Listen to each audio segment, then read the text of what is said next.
If you're watching this and you're a furloughed government worker, you should know OMB has sent out an email to your BlackBerry, which you were legally not allowed to check during the shutdown, saying we'll be back at work tomorrow, as the president is expected to sign the bill tonight. We're back. I'm here with Joy Reid, Congresswoman Barbara Lee, and Congressman Jim McDermott. And Joy, do you think there is any chance of any kind of regular order, right? I mean, the idea is the president said we got to get out of this habit of governing through crisis. We have this macroeconomic advisor's report yesterday that said this series of crises and austerity have combined to cost us about 1 million jobs, hundreds of billions of dollars lost economic activity. But all we've done tonight is once again pass a temporary continuing resolution. Right. I mean, and I guess I would answer the question by sort of posing another. I mean, what has changed about the incentives to conservative Republicans in the House? Nothing. Nothing has changed at all. They still have what they believe are their core principles that they feel, okay, we lost this fight, but only because we didn't fight hard enough. What they're hearing from the media elites on the far right is fight even harder. I don't see what's changed. The Washington Journal said it's time to wrap this up. They don't read the papers. Well, they do, though. I mean, how about this? Their donors read the paper. Right. Right? And Congresswoman Lee and Congressman McDermott, do you think anything's changed? Does the political defeat here for the Republicans change anything about the way that this budget conference goes, about the way they attack the next deadline? We will see. There's nothing that indicates to me they learned much of a lesson from this. The fact is that everything the president's proposed for 5 years, they have opposed if it had to do with jobs. And there's nothing that says it's going to be any different. We've just moved the debate about 6 or 8 weeks, 10 weeks down the road, and we're going to be right back in the same thing right after the first of the year.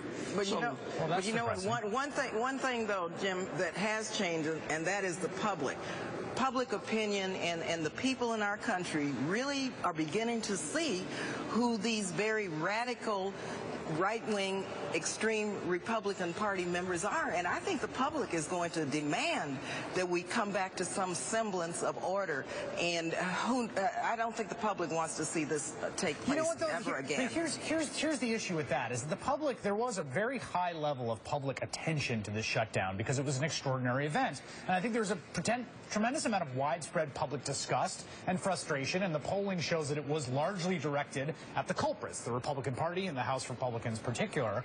But in the absence of something extraordinary, the normal business of Republican obstruction, what confidence can there be that that will capture the public imagination?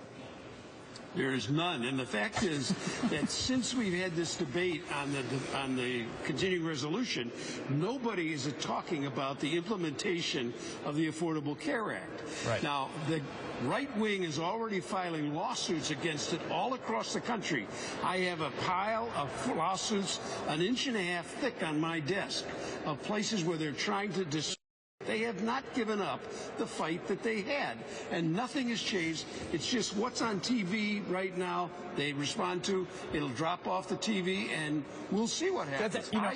The Congressman Joy brings up a good point, which is one of the grand ironies of this whole last 2 weeks is that the ostensible reason they were fighting Obamacare to defund Obamacare, it overshadowed the rollout of Obamacare, which has not been smooth at all, in the least, right? Now that attention goes back to it, how do you think that plays out politically? Well, I mean, I think it's given absolutely the Affordable Care Act a second chance to make a first impression, right? Because now that it's going to enter the news cycle, it's given the HHS department a chance to get it right and get it going. But the other fact on the ground is that they didn't stop it from happening. So people are already beginning to sign up. And once people actually get through the process and sign up, they're going to come to expect that they're going to have it in January. And taking it away, and that's what even a lot of people on the right said very overtly, was that you have to stop this from taking root because people will come to expect it. That's what they were afraid of, and they couldn't stop it, and they can't. Congresswoman. Yeah, and you know what, though? People, I think, really understand now that the reason for the shutdown and the reason that we almost defaulted on our debt was because the Republican extremists, the Tea Party members, wanted to deny health care to millions of Americans. People want health care. They deserve health care. They need health care. And once these kinks are taken care of in any big program, of course, when it gets started, there are going to be difficulties. Once these difficulties are overcome, then people are going to say, wait just a minute.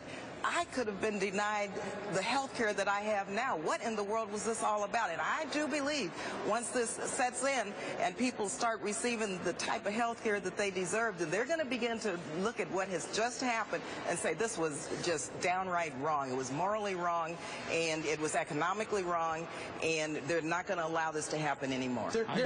We're going to have on the West Coast, California, Oregon, and Washington are having thousands of people enroll already.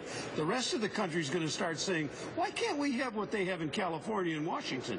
Because they are going to figure out that they've been denied or not told the truth in their states. And there's going to be an awful lot of turmoil in the Congress over this whole issue.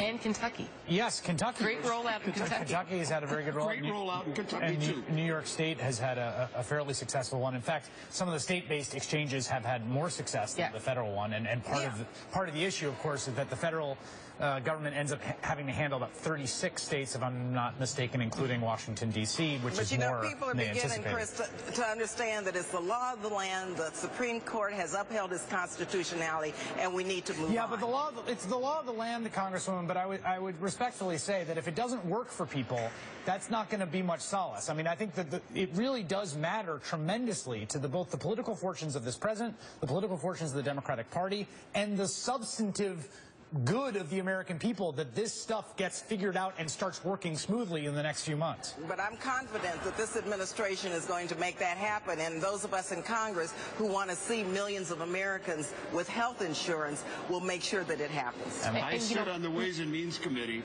that is responsible, the Health Subcommittee.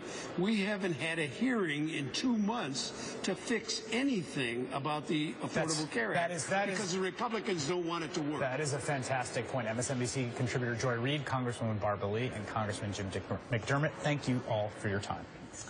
Coming up, I have something to say to the people who got us into this mess. Fair warning, it's going to be harsh.